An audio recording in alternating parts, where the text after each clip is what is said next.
46 1002 East Dublin Granville Road. Would the applicant please come forward? Hey, this is Michelle Freeman. Yes, ma'am. Ms. Freeman, I need to swear you in. Yep. Swear to tell the whole truth and nothing but the truth, so help you God. I do. Would you repeat your name for the record and your affiliation to the case?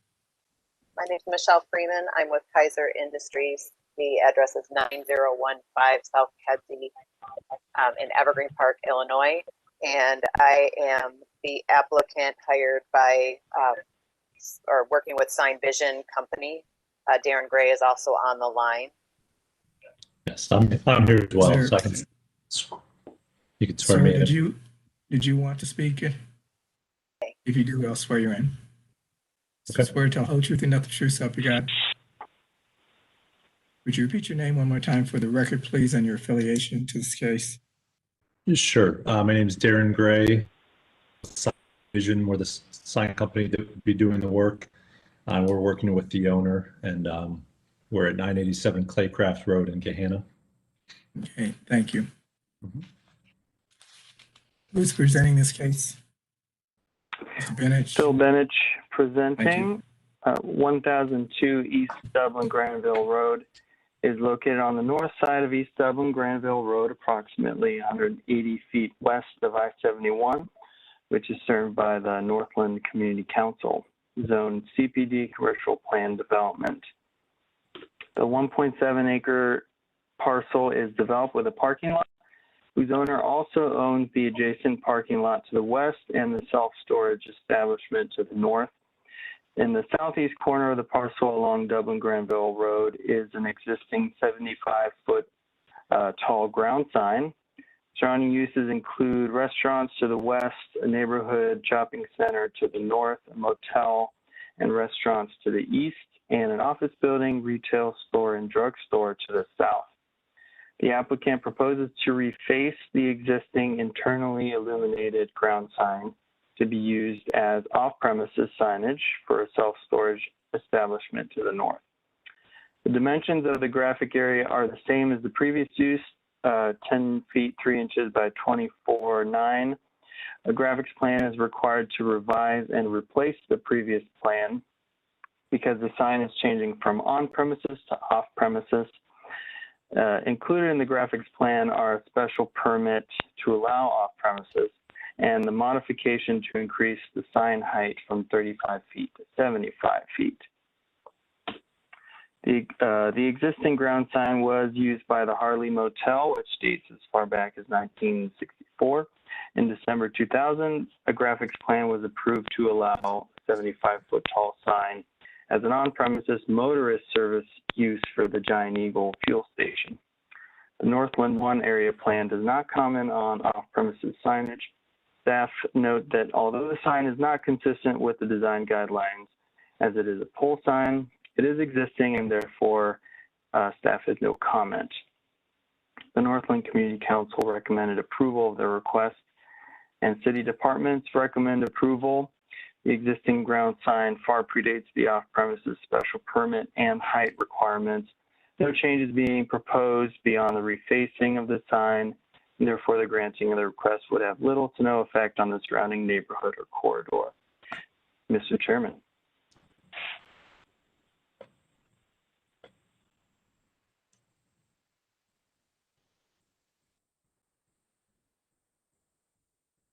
I'm sorry. I'm trying to keep myself from.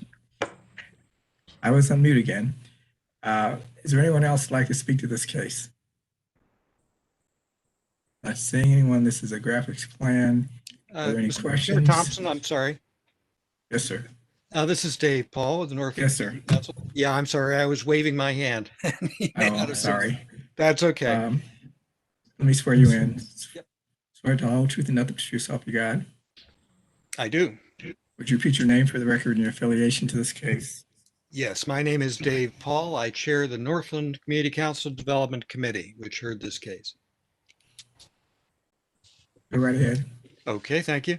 I just wanted to note that we did meet with the applicant virtually and the sign company And we concur with staff's comments concerning the sign and its appropriateness for the neighborhood and so forth, given that it is an existing sign and they're simply refacing it.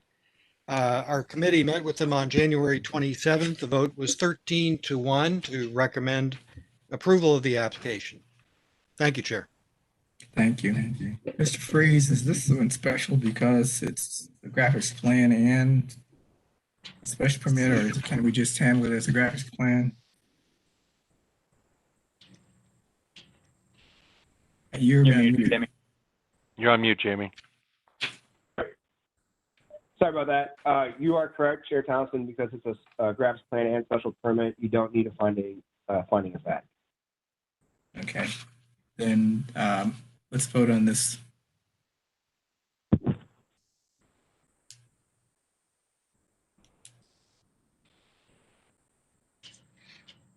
I'm sorry, do I need to do something else, or can we go ahead and vote? Bill said he was calling the roll to me. Okay. I can. I didn't hear a motion or anything. So If it's a graphics plan, I don't need to do a motion, do I? Correct. Okay. You can just call the Go roll. ahead, Mr. Benich. all right, Mr. Mashinsky, Yes. Mr. Bender, Yes. Mr. Williams, Yes. Mr. Hoy, Yes. Mr. Cooperman, Yes. Mr. Carey, Yes. Chair Thompson. Yes, and it is approved. Thank you, ma'am. Thank you, sir. Okay, thank you. Appreciate it. Thank you.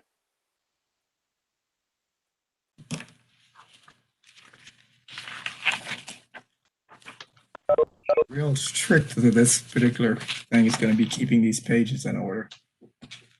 Oh, Lord.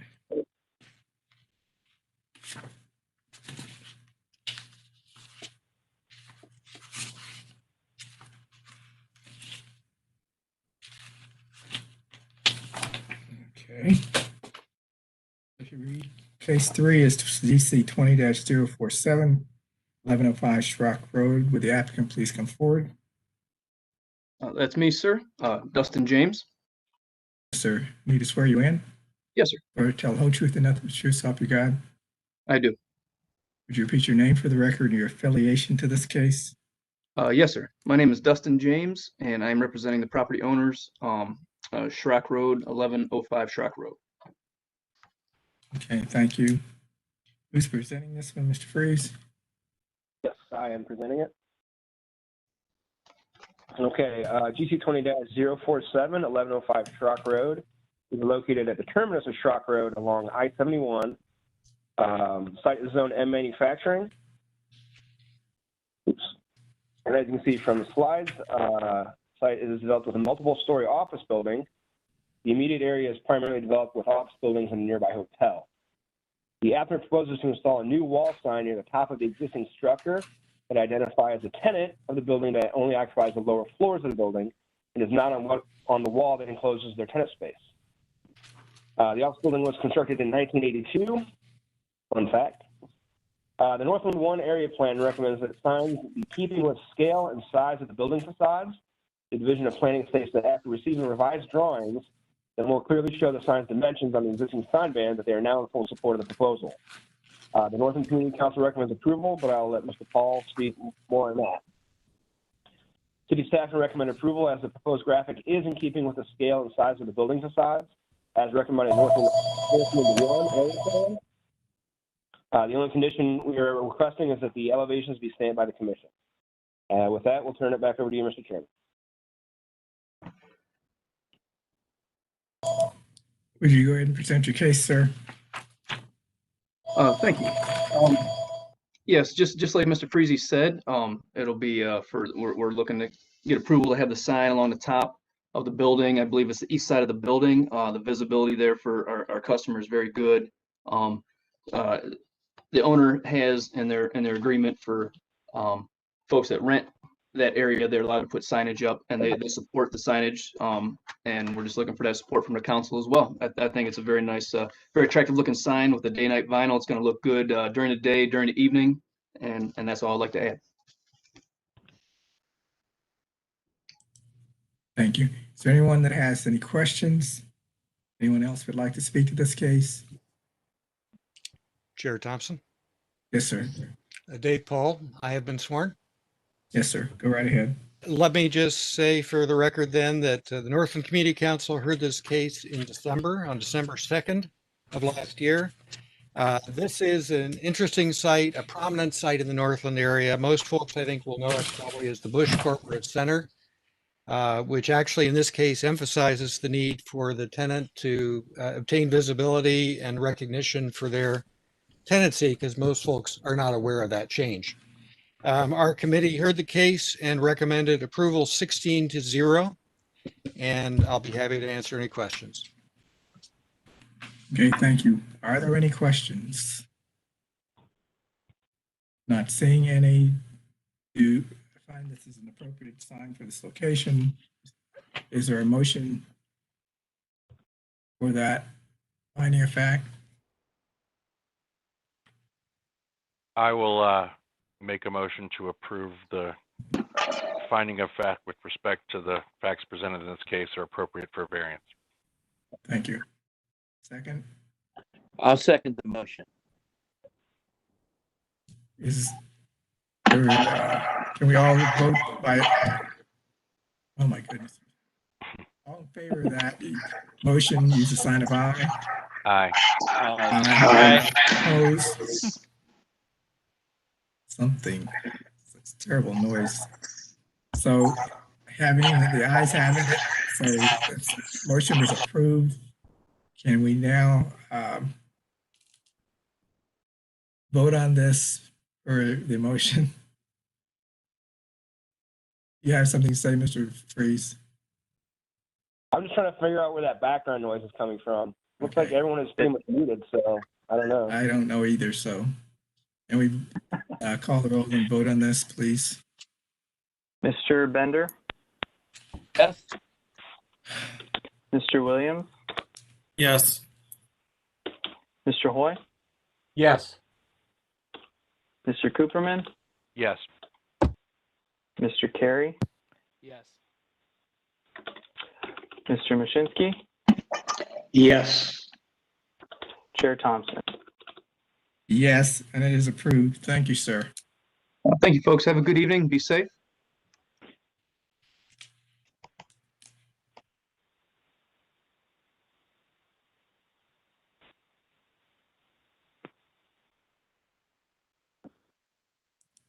The next case is application ZC 20-049, 2361 Morse Road. Would the applicant please come forward? Yes, Abby Freeze from Morrison Sign. Yes, ma'am. I need to swear you in. Okay. Swear to tell the whole truth and nothing but the truth, so help you God. I do, and I believe there's a few other members that are going to be speaking that need to be sworn in. Yes. Anyone else that would like to speak to this case, I need to swear you in at this time. Sir, swear to tell the whole truth and nothing but the truth, so help you God. I do. I do. Would you repeat your name for the record and your affiliation to the case? My name is Jared Norton with Morrison Sign Company, representing Drive Direct, the owner of this property. Thank you, sir. I'm Bill Logan, co-chair of Northland Community Council's Development Committee. Okay, thank you, sir. Who's presenting this one? Oh, I am Chair. I'm sorry, Mr. Brown, did you have something? Unmute, Mr. Brown. Yeah. Jeff Brown, unmuted, attorney for the applicant. You've already been sworn, Mr. Brown, haven't Okay. you? The Thank first, you. yeah, in the first case. Okay, who's presenting this one? I am Chair Thompson. Thank you. All right, GC 20-049 at 2361 Morris Road is located on the south side of the road. It's 420 feet west of Cleveland. This is with Council and Zone C4 Commercial. The 18-acre site is developed with 194,000 square feet of commercial space and a large parking area. Surrounded by developments along the Morse Road and Cleveland Avenue corridors, and single multi-unit development to the south and southwest. The site is also within the Morse Road Regional Commercial Overlay. An automotive dealership is proposed at the location. The applicant requests approval for a graphics plan for 3 roof signs, 2 wall signs, a 360 square foot pylon sign along Morse Road, and a monument style sign along Cleveland Avenue. Roof signs and multiple signs identifying the entire use of the building both require graphics plans for approval. If variants are requested in lieu of the graphics plan for the remaining signs, to be requested variances to 3372.806 P1A for the monument pylon sign, 3806 C to increase the graphic area from 80 square feet to 126 square feet, and overall sign area from 160 square feet to 360 square feet for the pylon sign. 3377.24A to increase the number of wall signs on the north and east elevations from 1 to 2 and 3 respectively, and 3377.24D to permit the additional wall signs to exceed 60 square feet. Planning supports this proposal with the exception of the pylon sign fronting road, while staff supports the removal of automatic changeable copy and notes reduction in size of the sign. The Northland 1 area plan nonetheless discourages pole or pylon signs throughout the neighborhood, and therefore is not supported by staff. Planning will move to full support if the Morse Road sign is revised to be a monument sign and reduced in size while remaining consistent with regional commercial overlay standards in effect at this location. The Northland Community Council recommends approval of this request conditioned upon removal of the automatic changeable copy on sign E, which has occurred. Staff recommends approval of this graphics plan. This site is being converted to an automotive dealership. Staff can recommend approval of the majority of the sign packages they are necessary for brand identification and wayfinding on the large site. Not supportive of the pylon sign along Morse Road. The Northland 1 area plan discourages pole or pylon signs throughout the neighborhood. Staff by a deviate from the codified. Be happy to answer. And we condition this on the standard on exhibits. Okay, Mr. Brad, where is sign E? That is along the Morse Road frontage. Go to site. You'll see it up to the north west corner of the site, just north of the building. D&D.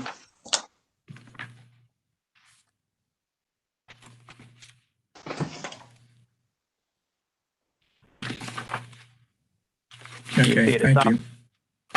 Yeah. Okay, who'd like to present this case? Mr. Chairman, if we could, Jeff Brown is the applicant, or attorney for the applicant, and Jared Norton is also on to answer anything that I can't answer. As you might remember, this is one of the old Huntington operational centers. It has access to the service road on Morris Road. It also has a access out to Cleveland Avenue. So Toyota Direct has taken over the property and is going to do substantial renovations to create a dealership here and take an old building that's not being vacant and bringing it back to life, which would be a plus for the area, both in terms of the number of employees and other activities on this site. So it's additive as opposed to a distraction to the community.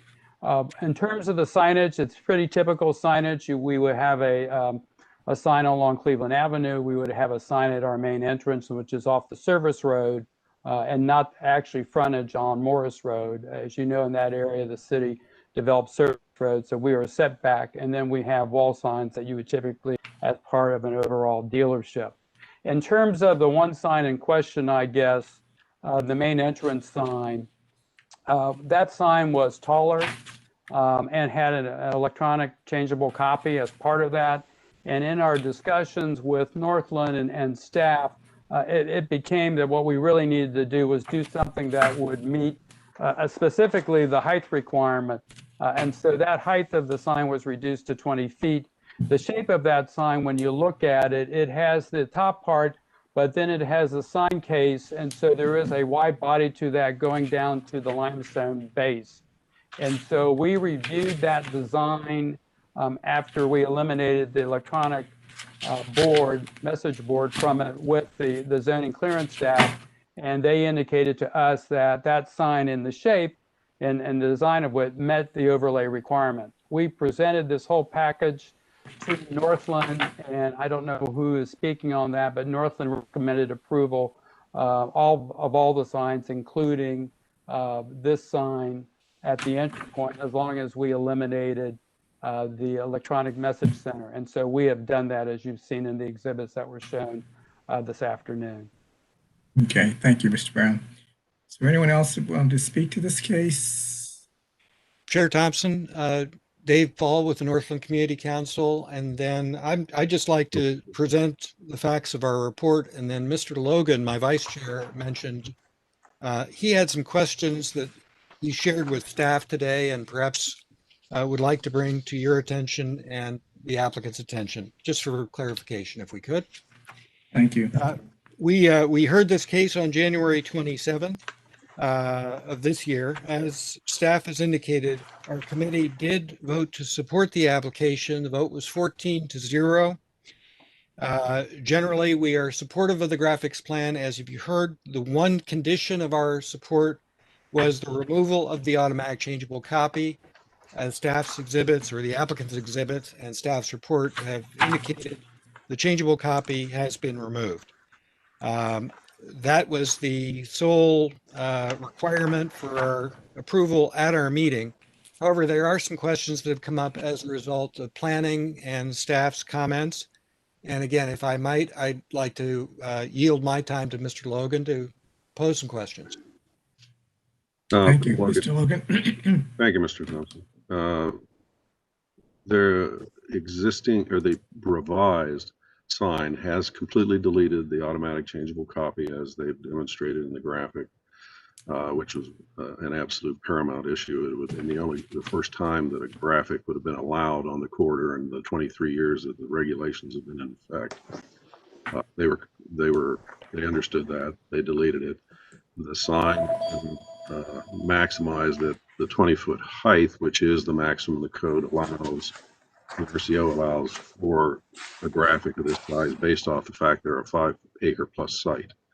The only two issues, and no one I believe has disagreed with the understanding the need to have a zero setback clearance simply because there is no other dimensional capability beyond their perimeter fencing along the drive access along Morris Road. The only question that seemed to be, we were somewhat, well, quite frankly, confused with planning's statement that, in their opinion, the sign in its current configuration is a pylon sign, as opposed to a monument sign, of which the RCO dictates is the standard. I'm not, I had asked some questions on that. I did not have an opportunity to talk directly to staff. The applicant is asking for a total graphic area, essentially double what the standard regulation asks for. And similarly, the graphic area is double what the regulation requires. The only input we had from staff is they would request that I'm sorry, not staff, but planning, was that the sign be reduced in overall size to bring it in compliance with the regulations. That's where we stand. I don't know if anyone can clarify it any further the client, through the graphics plan format, is asking for a sign along the corridor double the size that the regulation would normally stipulate.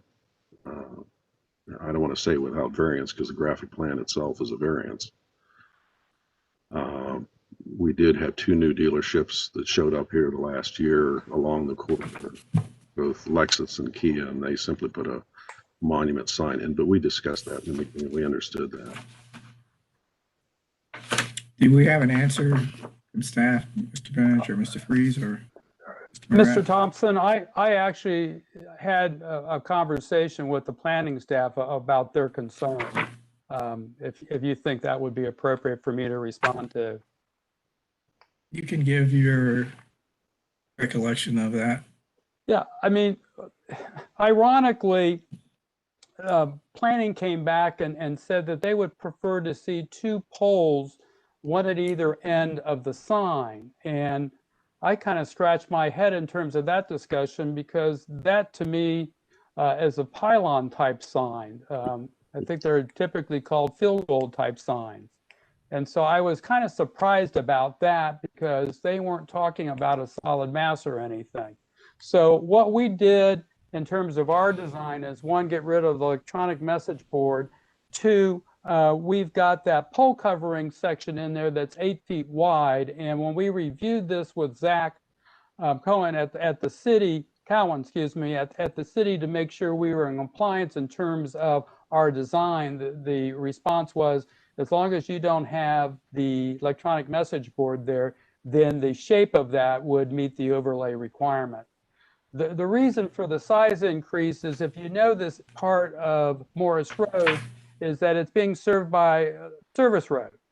So you're not right on the property where most people are traveling. You're set back behind the service road and everything. So we thought, given the size of our property and everything, and in terms of being set back from the right of way, that would be an appropriate accommodation for that, given the traffic pattern and what we have in front of our site. So Northland did recommend approval of the sign as presented.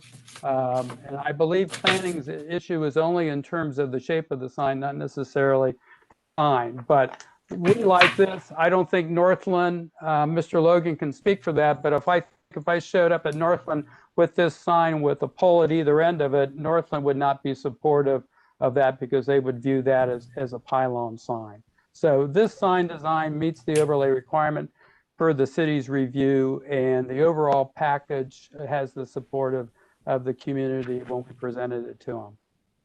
Yeah, okay, thank you, Mr. Brown. Mr. Logan? Yeah, it would appear Mr. then Logan, that the city did you still have a question of why planning considers this a pylon sign? Correct. Is that your main question? Mr. Logan's not muted, but I can't hear anything. Can anybody else? Did you mute your phone? Right. The question is, it would appear that those staff would be, the best parallel I can bring to the forefront here is the Kroger sign that was approved by the commissions, say roughly 2 years ago, that had 2 vertical, well, I won't say pylons. The city defined them because they were made square, not circular, as pillars. Yeah, that seems to be where maybe staff is going to on that. I can only express my own opinion, not the complete opinion of the committee, but I find this to be more palatable than the 2 pillar solution that maybe the city planning had in mind. It's just cleaner. And then it doesn't raise the question at a later date for other applications. Is the graphic area contained within the 2 pillars, or is the void contained within the 2 pillars part of the sign area? We've been round and round with that on different applications. I don't care to revisit that if we can avoid it. Chair Thompson? Yes, sir. I would just add, I don't think it was intentional on Attorney Brown's part. It may have been redirection or misdirection. just in the sense that our committee was very much focused on the automatic changeable copy. Obviously, that's been addressed, so we won't go over that again. But the subject of the shape of the sign never actually came up in our deliberations. I would argue, as Mr. Logan has done, that had he presented to us a design that had poles, we would have probably recognized that and rejected it. I think the committee largely recognized this or regarded this almost as a monument sign, but with a rectangular top on top of it, as opposed to what we normally would think of as a pole sign. But in any case, that issue did not come up in our deliberations. I don't think our committee found the existing design objectionable, even as much as we appreciate planning and staff supporting the overlay and being mindful of it. So. Okay. Thank you, Mr. Paul. I appreciate the comments. Are there any questions or anyone else like to speak to this? If I can just jump in for a second, I think staff is just looking at this as kind of like a hybrid. It's got, you know, a base and then it tapers in a bit and then it wider at the top again. It's being considered a pylon sign. It does semi-resemble a monument sign, but that's, I guess, in the head of the holder. But our planning division is looking at this as the pylon sign. That's the reason. Thank you. This being a graphics plan, I think we can go ahead and call the roll and vote on this. If there are no questions.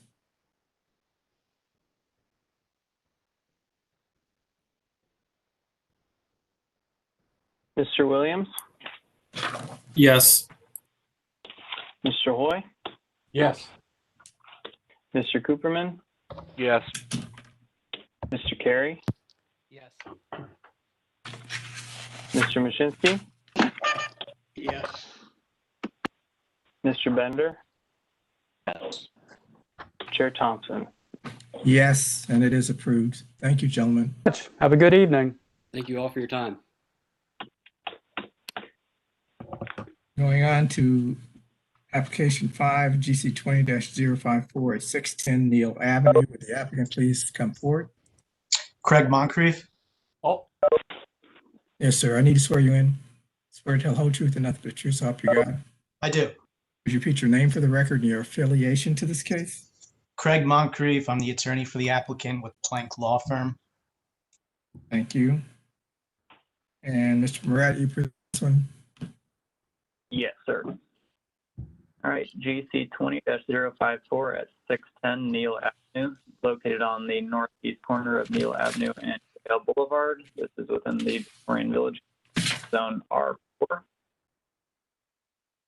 The 0.19 acre site was previously developed with a religious facility, which via a council variance is being converted to a ballroom, dance studio, assembly hall, and reception venue with work offices for residential district. The surrounding area is primarily developed with single unit dwelling. There are also commercial developments along the Hill Avenue corridor. The applicant proposes to install a 37 square foot wall along Goodale Avenue and an 11 square foot projecting sign along Neal Avenue. Projecting sign in the residentially zoned district, illuminate the ground 50 feet of residential districts, and to requested sign heights of 18 feet for the projecting sign, or the average sign in 50 feet for the wall, where only 6 feet is allowed by code. No council adopted plan for this area. The planning division defers to the Victorian Village Commission on matters of design. The Victorian Village Commission has issued a certificate of appropriateness for the proposed signage. Staff can recommend approval. Although the site lies within a residentially zoned district, the graphics are for a commercial use. A basic review shows that the signage is generally compliant with standards that would be required for projecting and internally illuminated signs in commercial districts. I'd be happy to answer any questions. Thank you. Are there any questions for anyone? Hearing none, I think this is appropriate for this location. As a finding of fact, do I have a motion to that effect? I will I'll make a the motion. I'll make it. Is there a second? I'll second. All in favor, use the sign of aye. Aye. Opposed? Not hearing any, it's passed. Now can we have a vote on this, a roll call vote on the motion for approval? Mr. Hoy. He's recusing himself, I think, here. Yes, he is. Mr. Cooperman. Yes. Mr. Carey. Yes. Mr. Mashinsky. Yes. Mr. Bender. Yes. Mr. Williams. Yes. Chair Thompson.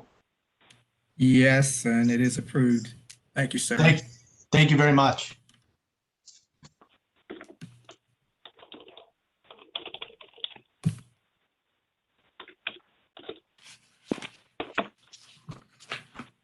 All right, number 6 is GC 20-055 at 1485 Polaris Parkway. Would the applicant please come forward?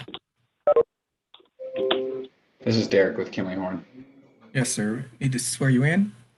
Swear to tell the whole truth and nothing but true, so help you God. I do. Would you repeat your name for the record and your affiliation to this case? Derek Leary with Kimley Horn. We are the engineer representing the applicant Target.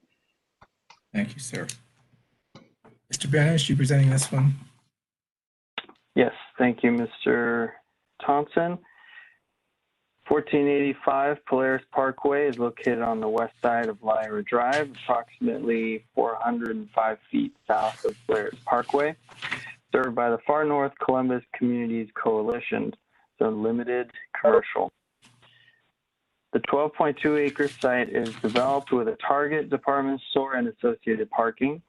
Surrounding uses include a department store to the west, shopping center and retail store to the north, restaurants to the north and east, a motel and condominiums to the east, and apartments to the south.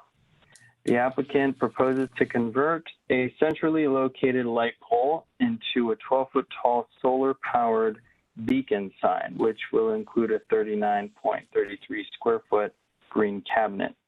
The applicant also proposes to convert 6 parking spaces into 4 drive-up stalls for online ordering. The graphics plan is required per 3377-15C to allow ground signs to provide direction to parking facilities. The Far North Area Plan states that large commercial developments should utilize integrated signage. Planning acknowledges that the sign utilizes an existing light pole and does not negatively impact the visual character of the site, and planning is supportive of the request. The Far North Columbus Communities Coalition recommends approval of this request, and staff recommends approval as the proposal is consistent with the area plan and integrates the signage appropriately, does not negatively impact the visual character of the site. Mr. Chairman. Okay, thank you. Sir, would you present your case?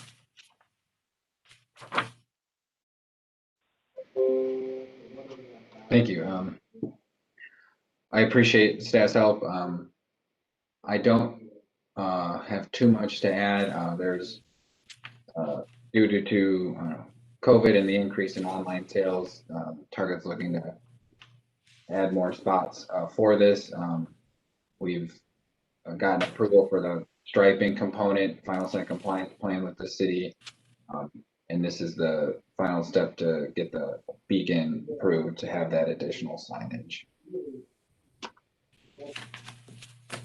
Okay, thank you, sir. Are there any questions? Does anyone else like to speak to this case? Seeing none, and this is being called a graphics plan. Okay, in that case, let's have a roll call vote on this. Okay, Mr. Carey. Oh, he's probably out. Oh, he said he had to leave, Mr. didn't he? Mashinsky. Yes. Mr. Bender. Yes. Mr. Williams. Yes. Mr. Hoy. Yes. Mr. Cooperman. Yes. Chair Thompson. Yes, and it is approved. Thank you, sir. Thank you. Is there anything else, Mr. Freeze? No, sir. I believe that'll do it for our regular meeting. Great. All y'all be safe then, and we'll see you next month.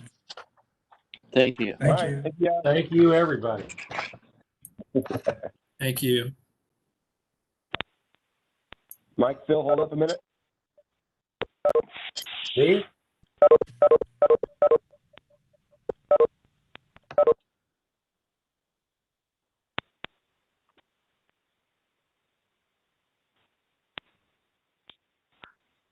Michael.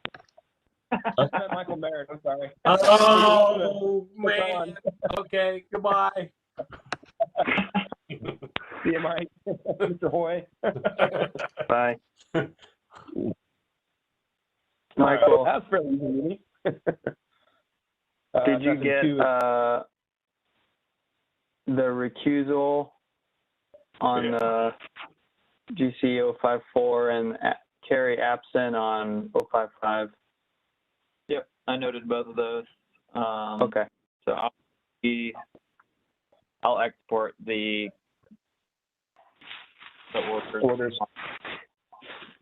All right, then I'll just send one email to Les tomorrow with all of our anything that needs a stamp, basically all the graphics plans and any other elevations. So we don't have to piecemeal it to them. Let's see. Any only quick announcements are I have to attend a funeral on Friday, so it's our field day. Any takers, Michael? I think it's maybe your turn. You gonna be good to go? Okay. Obviously, if the weather's bad, scrap it. If it's anything like today, I don't think it should be, but that'd be cool if you could do that. Got a few more trickling in. Be sure to update that proposed or potential cases database so I know who's got what. Looks like we've got about 4 or 5 each. I don't know. More coming today. I guess we'll keep distributing. Anything else? You guys got any questions, comments? No, other than it sounds like sometimes Les gets a motion for Yeah. That's a good point. Yeah, he should, regardless of whether it's a graphics plan or a variance. If it's a graphics plan, whatever, he should say, "Do we have a motion?" And somebody should say, "We move to approve or disapprove," whatever. Well, typically you say approve, and then you can vote in the positive or negative. So, yeah, sorry, I just saw that, Phil. I should have called him out on that, but he's been getting confused lately. I don't know if it's better to rock the boat or just let him keep going. If you remember last month, he was looking to jump ship here. So it's funny. Brian actually texted me. He's like, "Why is it so hard for him?" And I'm like, "I don't know. We provided him a script. It's, if it's a variance, then it needs a finding a fact. If not, then it doesn't." But I don't know. He's used to doing things his way, I guess. So yeah, if you're trying to go quickly, it makes it a little more difficult. But yeah, I get the no finding a fact or finding a fact, but I was still expecting a motion. Correct. Of some kind. I'll try to say something next month just beforehand and say, be sure to at least have a finding of fact, and that shouldn't be difficult for him to remember. Or I'll just resend the script I sent him and tack that in at the bottom in like big red letters. All right. Well, yeah. Final note: just keep that proposed cases database up so I know who's got what. Hopefully by the end of tomorrow, we'll have all our cases, and then get them in the access sheet for Michael to make his map and go on field.